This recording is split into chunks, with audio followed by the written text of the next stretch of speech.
We're playing our best today. You definitely want to try hard. This is the time to do so. We don't know if something like this will happen within the next week or before the next semester begins. So we're going all out. Fawn versus Jakal in small battlefield, not PS2. No, good. Small Battlefield, an excellent stage. I even think more neutral even because I think the longer platform-based platform of PS2 is super good for Duck Hunt for placing the Cowboys, placing cans, and of course Clay Pigeon being a huge factor as well. All two of which are frame one options being can and Clay Pigeon. Ooh, yeah, that's the thing. If you know what you're doing with Duck Hunt in terms of setups, as you're seeing it firsthand from Fawn, doing a really good job just catching Jakal slipping, and I feel like this is where matchup check becomes a huge factor. I mean, it doesn't matter who you are, if you don't know what you're doing against a specific character, especially a character specialist in Fawn with Duck Hunt, then you are in for a rough time. You think Steve is a matchup check? No, Duck Hunt is the matchup check of all time, and Fawn is showing it out already with a whole stock lead, but unfortunately not getting any extra credit. Why is the air dodging to avoid the down smashes, the two-frame possibility of Wolf? But I love the bait out that she's using with the can to bait out these aerial recoveries and just catching it with the up air. Yeah, Fawn doing a really good job utilizing the can, utilizing the outlaws, the sheriffs, whatever you want to call them. You know, they're just there like, all right, you can shoot laser, you can get in my face, but how are you going to get through this wall that I'm building up? Look at that! Look at that! Clay Pigeon literally interrupted up smash. I'm sick. I'm sick. That's the ability that Duck Hunt has over a lot of the roster. They have two escape frame one options. Two of them. And this is Duck Hunt sitting at 152. One big hit should be enough to take the stock. But I love the usage of Can as, I mean, it's just setting up for everything. Look at the setup. No shot. Oh my God. I didn't even realize Can was still here. But somehow, some way, as the dog, it breaks my heart. I hate it. Why is it so realistic? Well, yeah, that was such a realistic cry. They didn't have to go that hard on it. But yeah. Oh man, but Fawn playing out of their mind right now. Like, it is one step ahead of Jakal right now, and now at 84%, this is Jakal sitting at what could be a huge deficit, but don't count out Jakal yet because we've seen him power up in these kind of moments. And we're seeing it right now. We're already in lapping percentages, and Jakal has not. Oh, I was gonna say has not done a little bit percentage on him in that entire moment. But again, the bait with the can on ledge to avoid the neutral get up recovery, opting to recover high with the jump from ledge to avoid that up air. A can trade we're taking here.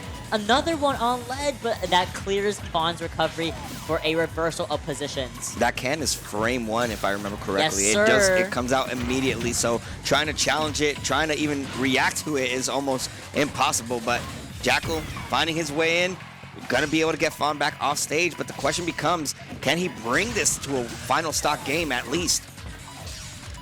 Yeah, like we were saying. What? Oh. I don't know if that was the can or the outlaw. I don't know if that was outlaw, Fawn up tilted, or that was outlaw. That was the outlaw. Oh my God. Was that the back end of it, or was he still right in front of the outlaw? It did not. Let's see. I gotta see that. Look, I feel like technology. I feel like he ran right through outlaw and just somehow, some way, still got hit. All right.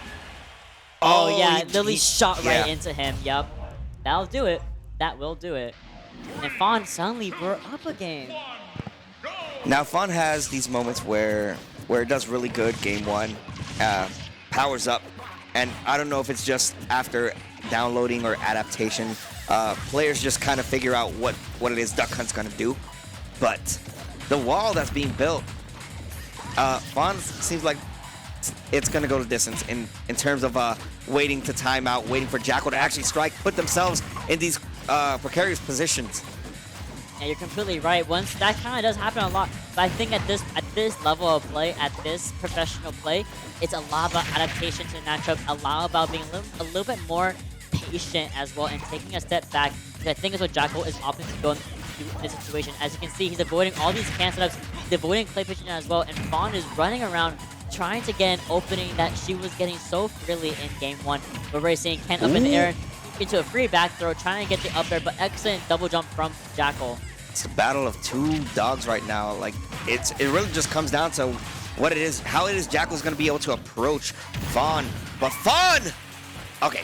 I thought they were both going to stock there. Okay. Yeah, no, I thought Fawn was actually setting up for maybe an up air to just seal the stock or something, but Fawn unfortunately had more damage, and Duck Hunt's a lot lighter. So yep, that's just how the story goes sometimes.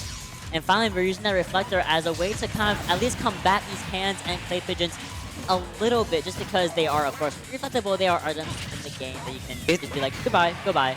It's hard because if you're Jakal, it's like, I think Fawn wants me to reflect, but then there's times where Fawn is just too far to even get a punish game going. So Jakal has to find those openings, like you saw that first time, when to use that reflector to just say, all right, this tool is not going to do anything to me at this time around. However, you at 200% finally losing your stock to the Outlaw, and only 22% of extra credit racked up.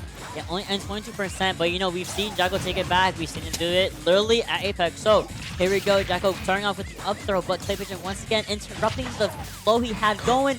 But it does not deter him. Can coming in to save Fawn's recovery options and keep her in a safe position, but Jakal does not care. Oh no. This is the point in time where Jakal has to start executing these conversions that Wolf is known for. We've been seeing a lot of 1-2s from Wolf, and Wolf is not a 1-2 character. Wolf is one of those characters that has a high caliber combo game, but Jakal has not been able to put that to use. Absolutely not. There's that Fremont Pigeon. Two of them going into three of them. Maybe an up air to down. No, the downer instead. Happily going to down throw. Another can, but Jakal finally getting out of that explosion. Oh, but the assist from the Outlaw coming in clutch.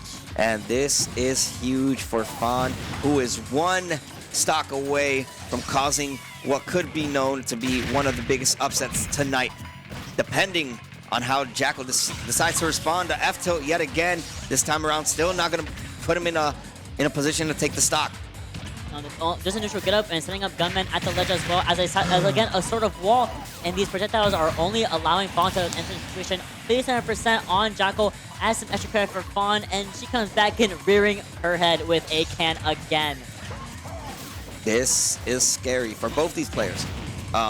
They got to realize that now Jakal has to start getting something going through. And the trap game from Fawn has been so great, but this is where Wolf gets to catch you slipping. If you're put yourself in a bad predicament just like that, this could be lights out. And Wolf kills fairly early, so 53%, especially on a character like Duck Hunt, is it's kind of looking pretty juicy right now. Absolutely. This is peak percentage for Jakal to take away with and take the second game into a third game possibly. But with all these projectiles coming in clutch and Jakal, of course, oh my gosh, trying to find opening and finally getting with the back air, but we're missing out with these clay pigeons again. The down air, the clay but pigeon, missing the F tilt. Clay pigeon was the factor right there, but oh my gosh, that just kind of evaded the up smash. Was right there to finish the stock and give Fawn the upper edge and take the set, but no. Jakal is now understanding, like, let me find these approach options in. Let me get in a little bit, just a little bit, and catch you slipping. One big hit from both these players, and that is going to be it. Oh my god, that could have been huge for Fawn, but opting to go for a little more of a safer option of a setup with the cans and the Gunman. Gunman, of course, being gone, and Jakal is going in with these tilt attacks. We have Fawn off stage. Let's go for a 2-frame. We're going for maybe dash attack for the raw forward smash. Going with dash attack again, but now we're stuck back into back air, into can, into the blast zone, and that's game 2 going to Fawn. The set going to Fawn, and an upset of high caliber. So far, high caliber. So far, the upset of the tournament. So to be said, Fawn over Jakal, and the well-deserved pop-off coming up from Fawn. Yeah, like we mentioned, Fawn, a plethora of characters to work with, but opting to go with a very underutilized character in the meta for the most part, but just played it to perfection. Fawn pulled out all the stunts, all the traps, all the cans, all the outlaws, and said, we're going to win this one. And that's exactly what it did. We're going to win it because it's me and it's the bird and the dog working together. Love it, love it. And they just came out on top. It just has all these frame trappings and like you were saying earlier, and it's also just the biggest matchup check you could ever get. Because who in the world plays Duck Hunt? Yeah, you can't prepare for these things. Even if you go on Wi-Fi to like try to get some matchup experience, is the only reason why you should be playing Wi-Fi anyways. But you know, like even to get that matchup experience, you're not gonna run into Duck Hunt that often, if not ever. And Jakal, whether it's a matchup check or whether Fawn was playing at a different level today, Yeah. who knows? But all we know is that Jakal, if he wants to even crack top 8, has to do it from the loser side now. Yep. Has to do it from that loser side, which I know is already stacked down there. Like, so either way, coming in for our next match.